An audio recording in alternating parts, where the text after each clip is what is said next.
Hello friends, आप लोग कैसे हैं। जैसा कि आप लोग जानते हैं कि मैं ज्ञान सर आपका साइंस एजुकेटर जो आज आपको पढ़ाऊंगा केमिस्ट्री 10th क्लास का। ऑलरेडी इसका एक पार्ट मैंने रिलीज कर दिया हूं और आपने इस पे फर्स्ट वीडियो पे बहुत अच्छा प्यार दिखाया, तो आशा करता हूं कि इस वीडियो को भी आप लोग अच्छा वॉच करेंगे। ठीक है, तो जैसे कि 10th क्लास का फर्स्ट चैप्टर स्टार्ट हुआ था रासायनिक अभिक्रिया और समीकरण, जिसका फर्स्ट चैप्टर है। ठीक है, इसमें हम बाकी रासायनिक समीकरण और रासायनिक अभिक्रिया पढ़ चुके हैं। हम वहां तक पढ़े थे जहां तक असंतुलित समीकरण और संतुलित समीकरण। संतुलित समीकरण में तो कोई झंझट नहीं था, जितने अभिकारक के पहले परमाणु होंगे अभिकारक के बाद प्रतिफल में भी क्या होंगे उतना ही परमाणु होंगे, तो क्या कहलाएगा, संतुलित अभिक्रिया कहलाएगा, माने संतुलित समीकरण कहलाएगा। अब हम बात करते हैं असंतुलित समीकरण की। तो असंतुलित समीकरण में क्या था, उसमें यही था कि अभिकारक और प्रतिफल के परमाणु जो थे क्या बराबर नहीं थे, तो उसे हम क्या कहते थे, असंतुलित समीकरण। तो हम आज की इस क्लास में यही जानने की कोशिश करेंगे पहले कि असंतुलित समीकरण को संतुलित कैसे किया जाता है। तो आइए स्टार्ट करते हैं। वीडियो स्टार्ट करने से पहले इतना जरूर कहूंगा, इस चैनल को सब्सक्राइब कर दिया, अब तक सब्सक्राइब नहीं किया तो सब्सक्राइब कर दीजिए और घंटे के बेल बटन को मंदिर की घंटा की तरह बजा दीजिए। ठीक है, जिससे क्या होगा, जब भी कोई नया वीडियो आएगा तो उसमें आपको पहले नोटिफिकेशन मिल जाएगा और उसको आप लोग आसानी से पढ़ सकते हैं। तो चलिए हम स्टार्ट करते हैं। पहले क्या है, रासायनिक समीकरणों को संतुलित करना। ठीक है, ये हम आज सीखते हैं। देखिए, इसमें कुछ भी नहीं रखा हुआ है, बस थोड़ा सा दिमाग लगाइएगा, थोड़ा सा होगा। इसकी कोई बेसिक फॉर्मूला नहीं है, बस अपना दिमाग का कंसंट्रेशन है, वो अपने आप समझ में आ जाएगा कि क्या है। तो जैसे कि हम जानते हैं कि आयरन है, आयरन को क्या कर रहा है, वाटर से रिएक्शन करा रहा है, तो ये क्या बना, फेरिक ऑक्साइड बना दे रहा है प्लस हाइड्रोजन गैस निकल रहा है। तो हम ये चीज जानते हैं कि रासायनिक अभिक्रिया में जो लेफ्ट साइड होता है उसको क्या कहते हैं बाबू, अभिकारक कहते हैं, और जो राइट साइड होता है उसको क्या कहते हैं, प्रतिफल कहते हैं। उसका नाम क्या है, उत्पाद। उत्पाद भी कहीं कहीं कहा जाता है, तो लड़के बोलते हैं उत्पाद। तो ये दो नाम है, अभिकारक हो गया पहले वाला, और जो अभिक्रिया के बाद बनता है वो क्या बोलते हैं, प्रतिफल कहिए चाहे उसको उत्पाद कहिए। तो चलिए हम बात करते हैं अभिकारक। तो पहले देखते हैं अभिकारक कौन कौन है। तो आयरन है, आयरन के साथ क्या है, जल है, और जल के साथ क्या है, ये बन रहा है। तो पहले देख लेते हैं तत्व कौन कौन यूज हो रहे हैं। तो आयरन यूज हो रहा है, हाइड्रोजन यूज हो रहा है और ऑक्सीजन यूज हो रहा है। पहले समीकरण की बात करते हैं, इसमें आपको दूसरा समीकरण फिर इसको समझाऊंगा, ये थोड़ा बड़ा था इसलिए पहले इसको लिखा। ठीक है, तो अब बात करते हैं अभिकारक। अभिकारक किधर है, ये ना अभिकारक है। तो आयरन के कितने परमाणु है यहाँ पे, अभिकारक में एक परमाणु है। हाइड्रोजन के कितने परमाणु है, तो हाइड्रोजन के 2 परमाणु है। और ऑक्सीजन के कितने परमाणु है, तो ऑक्सीजन की क्या है, 1 परमाणु है। अब देखते हैं प्रतिफल में क्या है। तो आयरन के कितने परमाणु हो जा रहा है, आयरन के 3 परमाणु हो जा रहा है।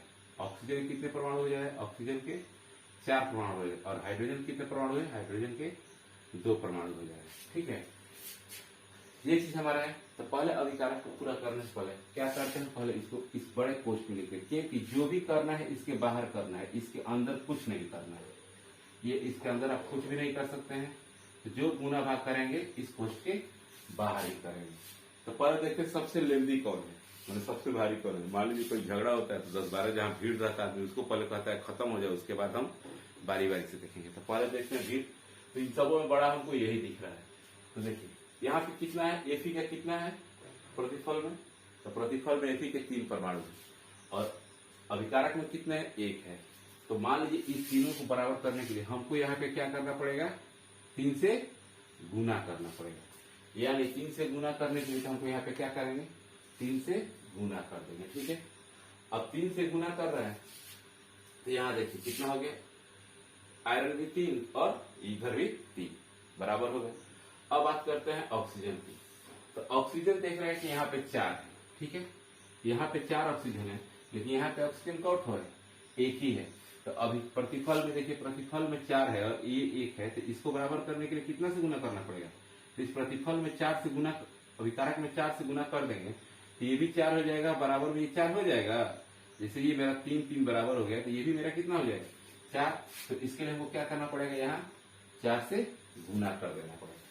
तो अब हमारे पास क्या हो गए, ये प्रतिफल के भी 4 हो गए, अभिकारक के भी 4 हो गए, आयरन भी बराबर हो गया और ऑक्सीजन भी बराबर हो गया। अब बात करते हैं हाइड्रोजन की। तो हाइड्रोजन में देख रहे हैं 4 में इससे गुना करना, 4 दूनी कितने हो गए, 8 हो गए। ठीक है, और यहाँ पे कितने दिए हुए हैं? 2। तो ऐसा क्या चीज से गुना कर दें कि हमारा क्या हो जाएगा? उधर भी 8 हो जाएगा। यहाँ पे कितने से गुना हो गया? 3। 8 हो गया, इसमें 4। तो इसको बराबर करना है ना, तो यहाँ 2 है, तो क्या करेंगे? यहाँ 4 से गुना कर देंगे।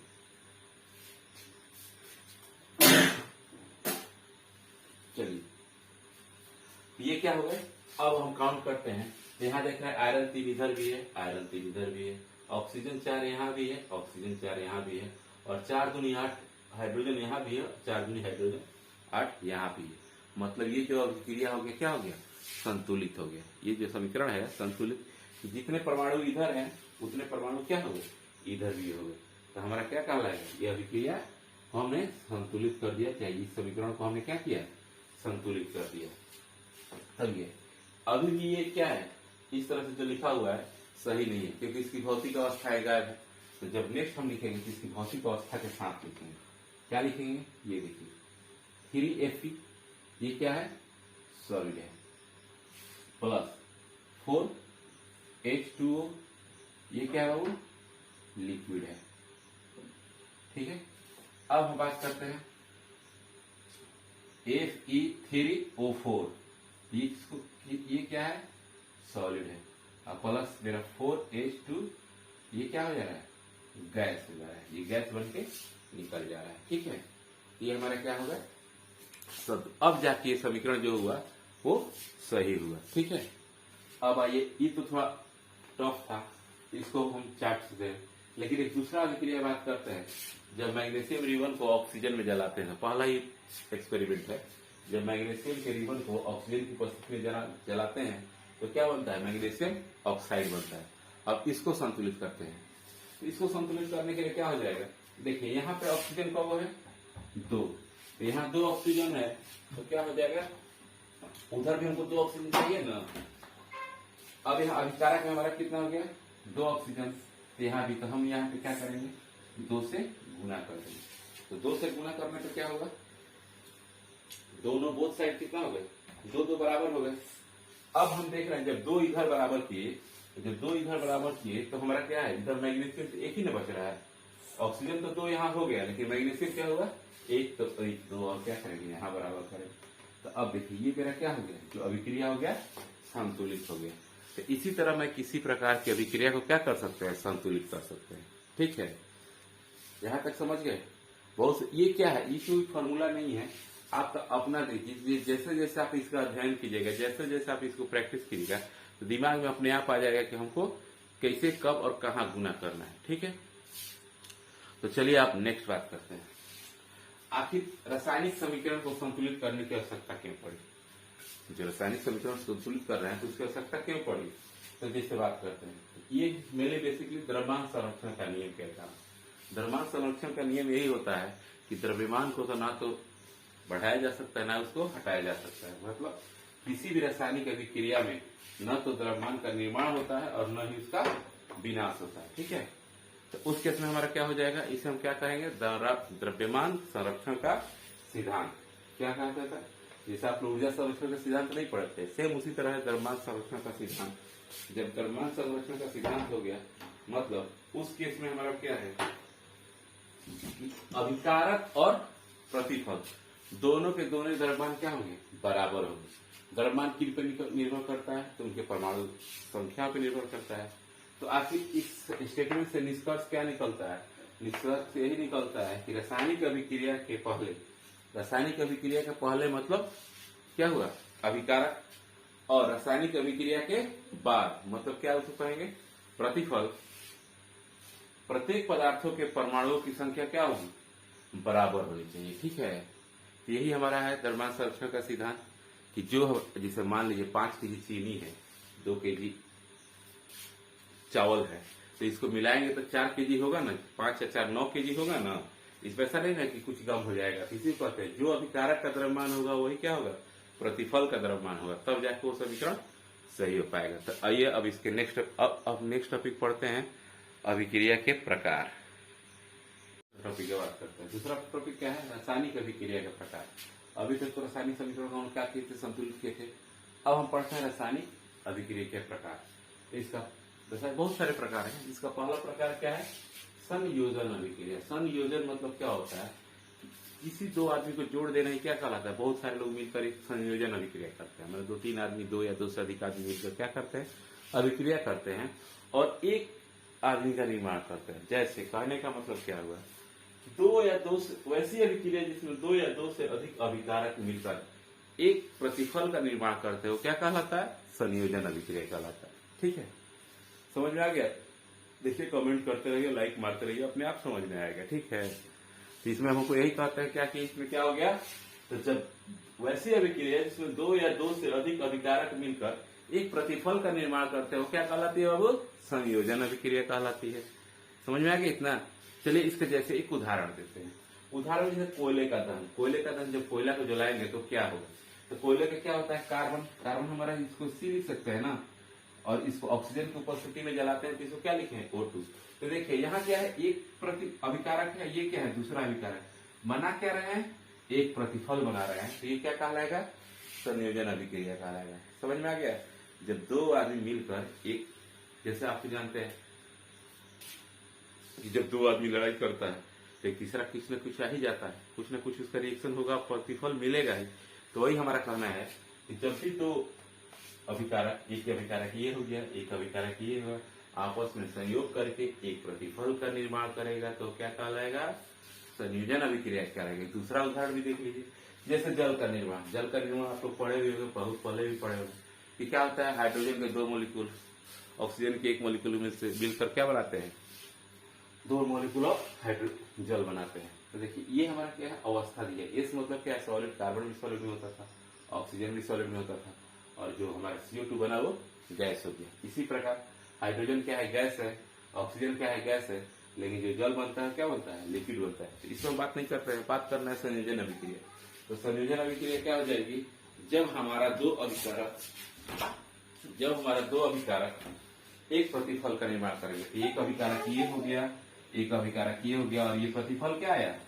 अकेले एक प्रतिफल आया, तो हमारा क्या कहलाएगा? संयोजन अभिक्रिया कराएगा। चलिए इसका दूसरा टाइप पढ़ते हैं। अब चलिए बात करते हैं दूसरा टॉपिक है। दूसरा टॉपिक क्या है? वियोजन अभिक्रिया। वियोजन अभिक्रिया का होना मतलब क्या होता है? वियोजन मतलब क्या होता है? अलग होना होता है। ठीक है, तो वैसी अभिक्रिया जिसमें एक अभिकारक टूटकर दो अलग अलग उत्पाद बना देते हैं, क्या कहलाता है? वियोजन अभिक्रिया कहलाता है। जैसे कि मान लीजिए कोई एक अभिकारक है, वो टूटकर क्या होता है? दो प्रतिफल या दो उत्पाद का, दो या दो से अधिक उत्पाद का निर्माण कर लेता है, उसे क्या कहेंगे? वियोजन अभिक्रिया कहेंगे। देखिए हम पहले इसे लिख देते हैं ताकि टाइम हम बचा सके। ठीक है, यह वियोजन अभिक्रिया क्या दिया गया है कि वैसी अभिक्रिया जिसमें एक उत्पाद और एक अभिकारक टूटकर दो या दो से अधिक प्रतिफल में बदल जाए, क्या कहलाते हैं? वियोजन अभिक्रिया कहलाते हैं। अब देखिए वियोजन अभिक्रिया के प्रकार। तो वियोजन अभिक्रिया तीन तरह से होता है, मतलब तीन प्रकार के होते हैं। पहला क्या होता है? उष्मीय वियोजन। दूसरा क्या होता है? वैद्युत वियोजन। और तीसरा होता है प्रकाशीय वियोजन। नाम से ठीक है। वियोजन मतलब क्या है? अलग। तो पहला है उष्मीय वियोजन। उष्मीय में उष्मा के कारण जो इनका वियोजन होता है, मतलब किसी में गर्मी देते हैं, क्या उष्मा देते हैं, तो वो टूट के क्या होते हैं? अलग होते हैं, तो उसको क्या कहेंगे? उष्मीय वियोजन। दूसरा होता है वैद्युत, जिसमें विद्युत धारा प्रवाहित। मान लीजिए कोई ऐसा पदार्थ है जिसमें विद्युत धारा हम प्रवाहित करते हैं, तब उसका वियोजन होता है, तो क्या कहलाएगा? वैद्युत वियोजन कहलाएगा। और तीसरा क्या होता है? प्रकाशीय वियोजन। तो प्रकाशीय जैसा अभिक्रिया जिसमें सूर्य के प्रकाश की उपस्थिति में वियोजन हो, माने जिसमें सूर्य का प्रकाश उपस्थित रहे, वो उनको क्या करता है? अलग करता है, उसे क्या कहेंगे? प्रकाशीय वियोजन। तो चलिए एक एक उदाहरण देते हैं। एक एक उदाहरण में आप जानते हैं कैल्शियम कार्बोनेट क्या होता है? जो सॉलिड होता है, इसमें उसमें प्रवाहित करते हैं तो कैल्शियम ऑक्साइड और कार्बन डाइऑक्साइड में बदल जाता है। ठीक है, ये आप एक बार स्क्रीनशॉट ले लीजिए, इसको कॉपी पे नोट कीजिए, तब जाए कुछ समझ में आएगा, नहीं तो ऐसे बस देखते रहिएगा, कुछ समझ में नहीं आएगा। तो आप बात करते हैं किससे?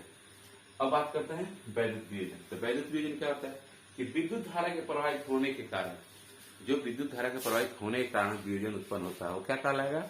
वैद्युत वियोजन कहलाएगा। जैसे हम देखते हैं जल हाइड्रोजन जानते हैं ना जी, H2O। जल में जब हम विद्युत धारा प्रवाहित करेंगे तो ये हाइड्रोजन गैस और ऑक्सीजन गैस में टूटकर अलग हो जाता है, तो इसको बोलेंगे विद्युत वियोजन। जो हमारा यहाँ दिया हुआ, आप लोग देख लीजिए, थोड़ा स्पेस कम है, इसे चिंता करना। आवाज मेरी सुनाई दे रही है ना? मैं बार बार एक ही चीज कह रहा हूँ। वैद्युत वियोजन मतलब क्या? विद्युत धारा के कारण। अब लास्ट बचता है प्रकाशीय वियोजन। प्रकाशीय वियोजन क्या है जी? सूर्य के उपस्थिति में, सूर्य के प्रकाश की उपस्थिति में होने वाले वियोजन क्या कहेंगे? प्रकाशीय वियोजन। समझ में आया? नहीं, सूर्य के प्रकाश की उपस्थिति में होने वाले वियोजन को क्या कहेंगे? प्रकाशीय वियोजन कहेंगे। मतलब कोई ऐसी अभिक्रिया भी है, तो चलिए उसका भी एक उदाहरण देते हैं। AgCl2 silver chloride. Silver chloride क्या होता है? सॉलिड होता है। जब उसको सूर्य के प्रकाश की गर्मी देंगे, जब सूर्य के प्रकाश की उपस्थिति में कराएंगे तो क्या हो जाएगा? सिल्वर अलग सॉलिड में हट जाएगा और क्लोरीन गैस अलग निकल जाता है। ठीक है, यहाँ ये था आपका दूसरा टाइप। अब बात करते हैं तीसरे टाइप का। अब आइए तीसरा बात करते हैं, तीसरा पॉइंट। तीसरा पॉइंट क्या है? विस्थापन अभिक्रिया। विस्थापन वो तो समझते ही, मैथ में विस्थापन पढ़े थे लोग। यहाँ क्या होता है? इंडिया में विस्थापन होता है कि यहाँ के लोग उठाए कहीं दूसरी जगह कर दिया जाता है, तो भी क्या है? विस्थापन है। तो इसमें अभिक्रिया की बात करते हैं। तो विस्थापन अभिक्रिया क्या है कि जैसे कोई, मान लो हम तकतवादी में, कोई ब्रेल सीट पे बैठा हुआ है, हम क्या करें? हम आए, उसको उठा कर दूसरी जगह भेज दिए, हम वहां बैठ गए। तो यहाँ भी वही कंडीशन है। यहाँ वही कंडीशन है कि इस अभिक्रिया में अधिक क्रियाशील तत्व, इस अभिक्रिया जो होती है इसमें क्या होता है कि जो अधिक क्रियाशील तत्व है वो अपने से कम क्रियाशील तत्वों को उसकी यौगिक से बाहर कर देता है। ठीक है, मतलब धकिया देता है। जैसे मान लीजिए हम हैं, आपके परिवार में हम बहुत बरियार हैं, ताकि क्या किए? हम आए और आपके परिवार में से आप ही को अलग कर दिए। वो क्या हो जाएगा? विस्थापित अभिक्रिया, मैंने विस्थापन अभिक्रिया कर सकते हैं। तब देखिए जैसे कि हमारे पास क्या है, यही अभिक्रिया लिखा हुआ है कि इस अभिक्रिया में अधिक क्रियाशील तत्व, यहाँ देखिए अधिक क्रियाशील तत्व कम क्रियाशील वाले तत्व को उसके यौगिक से विस्थापित कर देते हैं। ऐसी अभिक्रिया क्या कहलाती है? विस्थापन अभिक्रिया कहलाती है। जैसे एक बात करते हैं, अब देखिए यहाँ लोहा, आयरन समझते हैं ना, लोहा Fu का सूत्र होता है। कॉपर सल्फेट से अभिक्रिया करके आयरन सल्फेट बना लेता है और कॉपर को क्या कहता है? कहता है भैया बाहर चले जाइए। इसमें होता क्या है कि जो आयरन सल्फेट आयरन होता है वो कॉपर से अधिक क्रियाशील होता है। ठीक है, जब कॉपर से अधिक क्रियाशील है, ये क्या करेगा? इससे अभिक्रिया कर लेगा और इसको क्या करेगा? बाहर मुक्त कर देगा। ये क्या कहा जाएगा? विस्थापन। मतलब इसमें किसका विस्थापन हो रहा है? तो कॉपर का विस्थापन हो रहा है, लेकिन किसके कारण हो रहा है? तो आयरन के कारण हो रहा है, क्योंकि आयरन क्या है? ज्यादा क्रियाशील है। इसीलिए हम क्या कहते हैं विस्थापन अभिक्रिया में कि जब अधिक क्रियाशील तत्व अपने कम क्रियाशील तत्व को उसके यौगिक से बाहर निकाल देते हैं, वो क्या कहलाते हैं? विस्थापन अभिक्रिया कहलाते हैं। अब बात करते हैं चौथा टॉपिक का। चौथा टॉपिक क्या है आपके सामने?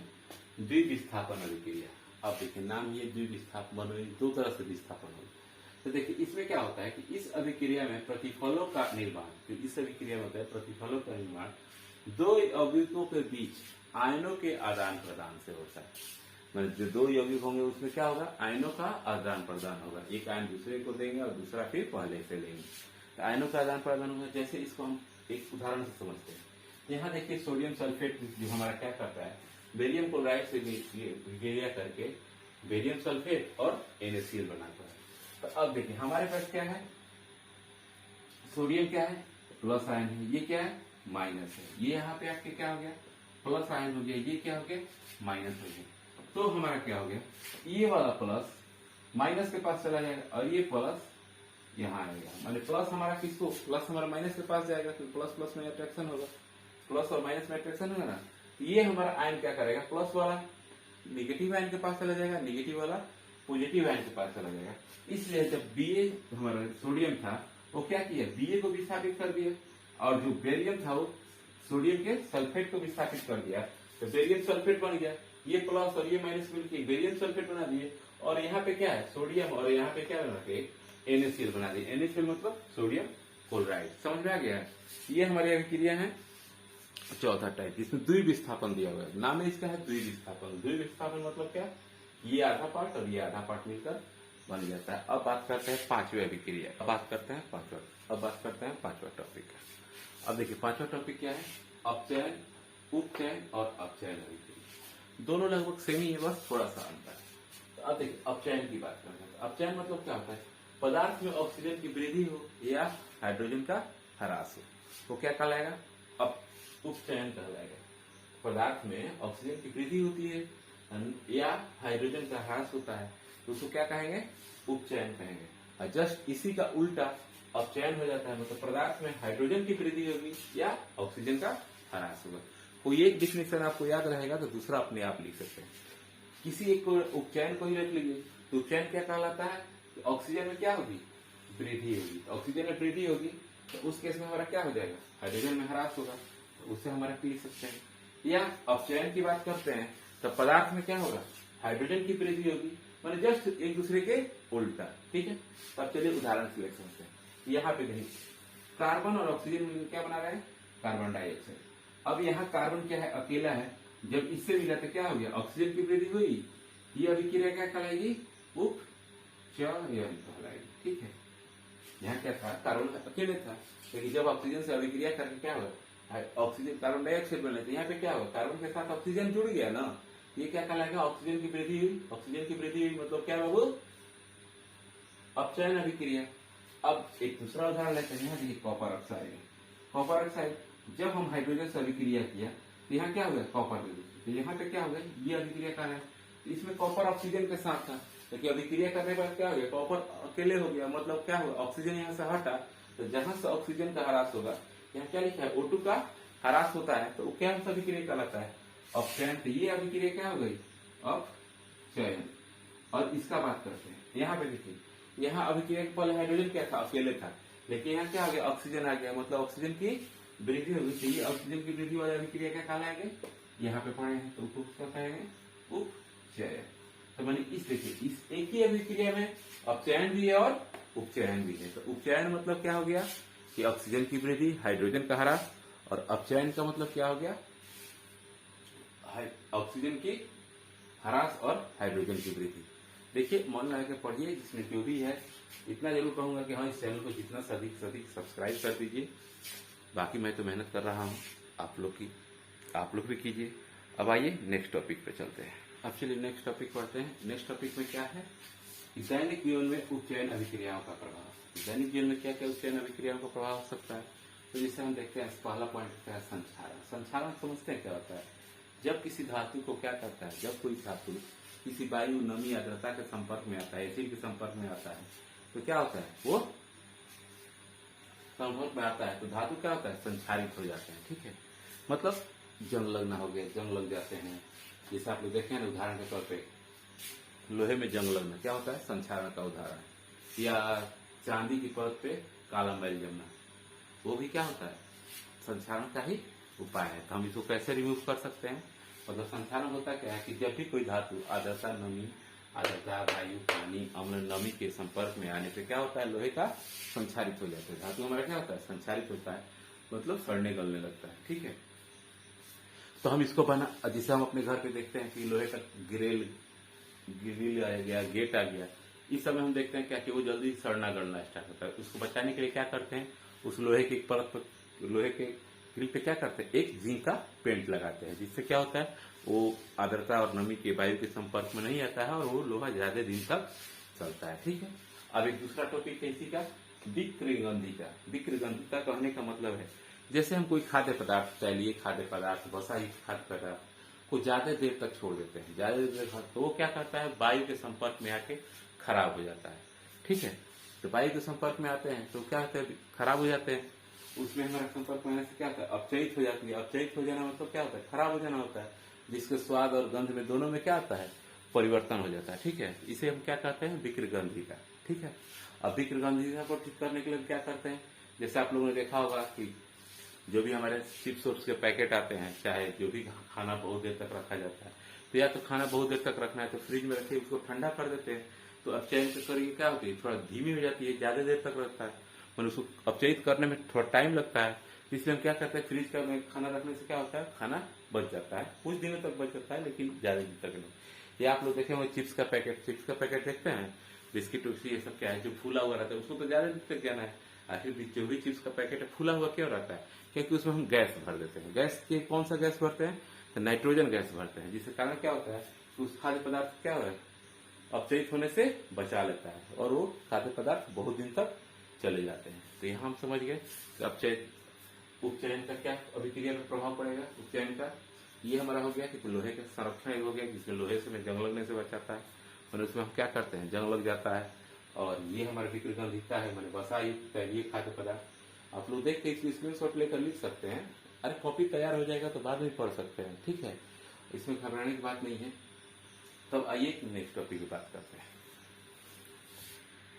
अब लास्ट टॉपिक देखते हैं हमारा क्या है, देखिए अभिक्रिया के अभी और भी प्रकार है, ठीक है। तो एक अभिक्रिया का तापमान के आधार पर क्या प्रभाव है, टेम्परेचर के आधार पर क्या प्रभाव कर सकते हैं। तो टेम्परेचर के आधार पर प्रभाव यही कर सकते हैं। तो वो दो प्रकार के होते हैं, कौन कौन, एक होता है उष्मा क्षेपीय अभिक्रिया और दूसरा होता है उष्मा शोषी अभिक्रिया। अब इसको समझते हैं, लिखते हैं, पढ़ते हैं। उष्मा शोषी क्या होता है, पहला हम क्या करते हैं उष्मा क्षेपी के बारे में पढ़ते। उष्मा क्षेपी के बारे में यही है कि वैसी अभिक्रिया जिसके होने के बाद क्या हो, उष्मा का उत्सर्जन हो, ठीक है। और ये कोई दो अभिकारक, एक या दो से अधिक अभिकारक मिलकर किसी प्रतिफल का निर्माण करते हैं और उसके साथ साथ क्या होता है, उष्मा का भी उत्सर्जन करते हैं, तो क्या कहलाएगा, उष्मा क्षेपीय अभिक्रिया कहलाएगा। जैसे आप उदाहरण के तौर पर लिख सकते हैं, हम प्राकृतिक गैस को जलाते हैं जो मीथेन होता है, ठीक है। मीथेन को जब ऑक्सीजन की उपस्थिति में जलाएंगे तो कार्बन डाइऑक्साइड के साथ क्या मिलेगा, हमको जल तो मिलेगा ही, लेकिन इसके साथ और भी मिलेगा क्योंकि इसमें उष्मा क्या होती है, बाहर निकलती है। ये तो आप देख लिए रासायनिक अभिक्रिया कह रहा है, ठीक है। अब एक जनरल उदाहरण देते हैं, जैसे आप लोग हम चूना पत्थर देखे हैं ना जी, जब घर पेंट करना होता है तो चूना लेके आते हैं, तो चूना पत्थर को जब हम पानी में डालते हैं तो क्या होता है, गुड़गुड़ की आवाज आती है, सिसिस की आवाज क्या आती है। तो उस आवाज के साथ हमारा क्या होगा, जब टेम्परेचर देखिएगा तो क्या होता है, उस पानी का टेम्परेचर क्या होता है, बढ़ गया, मतलब उसको देखिए खोलने टाइप का आ जाता है, वो पानी एकदम खोल कर गर्म हो जाता है, ठीक है। तो वहां पे क्या हो रहा है, उष्मा निकल रहा है, मतलब उष्मा का उत्सर्जन हो रहा है। तो क्या, जिसमें उष्मा का वैसी अभिक्रिया जिसके होने में क्या होता है, उष्मा का उत्सर्जन होता है, उसको क्या कहेंगे, उष्मा क्षेपीय अभिक्रिया कहेंगे। और लास्ट टॉपिक है उष्मा शोषी अभिक्रिया। तो जस्ट इसका उल्टा है कि वैसी अभिक्रिया जिसको कराने के लिए उसमें हमको उष्मा देना पड़ेगा। समझ में आ गया है। जैसे दो अभिकारक, मान लीजिए एक ए अभिकारक है और एक बी अभिकारक है, ये भैया कुछ नहीं कर पा रहे हैं, कारण क्या है, इसमें वैसा कुछ अभिक्रिया नहीं हो रहा है। तो क्या करते हैं, हम इसमें कुछ उष्मा देते हैं, तो देखते हैं क्या कि अभिक्रिया करके सी उत्पाद बना दिए। मतलब इसमें क्या है, उष्मा बिना दिए नहीं बन सकता है, इसमें हम क्या करते हैं, उष्मा देते हैं तब जाके बनता है। जैसे उदाहरण लेते हैं CuCO3 ऐसे नहीं टूटता है, यानी कोई भी अभिकारक ऐसे नहीं टूटता है। जैसे वियोजन अभिक्रिया आप लोग पढ़े थे, वियोजन में क्या है, सारे के सारे क्या है, उष्मा शोषी अभिक्रिया है। वियोजन को अभिक्रिया को उष्मा शोषी अभिक्रिया कह सकते हैं, क्योंकि उसमें बैलेंस देना पड़ता था, प्रकाश की विद्युत, सूर्य की प्रकाश भी देनी पड़ती थी, उष्मा भी देना पड़ता, तब ना अभिक्रिया होता था। ये हमारा उष्मा क्षेपी में क्या होता है, उष्मा का उत्सर्जन होता है, और उष्मा शोषी में क्या होता है, ऊर्जा को देना पड़ता है, मतलब ऊर्जा का इसमें शोषण होता है, तब जाके वो अभिक्रिया पूरी होती है। तो जैसा कि अब आप लोग यहाँ तक सब तो पढ़ लिए, फर्स्ट चैप्टर 10th क्लास का यहाँ खत्म होता है, ठीक है। अब आप लोग यहाँ बताइए, कमेंट कीजिए कि आप लोग इसमें कौन सा टॉपिक ऐसा है कि नहीं समझ में आया। इसमें हमारा सारा टॉपिक, जितना टॉपिक था वो सब डील कर दिए हैं। आप लोग इसको अच्छा से पढ़िए। एक बार वीडियो में तो नहीं समझ में आया तो एक बार और वीडियो देखिए। एक दो बार वीडियो देखने के बाद अपने आप सारी अभिक्रियाएं और सारी परिभाषाएं याद हो जाएगी। और लास्ट में जाते जाते इतना जरूर कहूंगा, इस चैनल को सब्सक्राइब किए और अपने दोस्तों में शेयर करें। यही करना ही है आपको, पढ़ें, सब्सक्राइब करें। एक बार सब्सक्राइब कर दीजिए, फिर दोबारा सब्सक्राइब करने की जरूरत नहीं। हाँ, शेयर कीजिए, आप अपने आसपास के बच्चों को बताइए, कलीग को बताइए, भाई एक वीडियो है वो भी तुम देख लो, समझ में आता है तो अच्छी बात। तो चलिए रखते हैं, गुड नाइट, ओके बाय।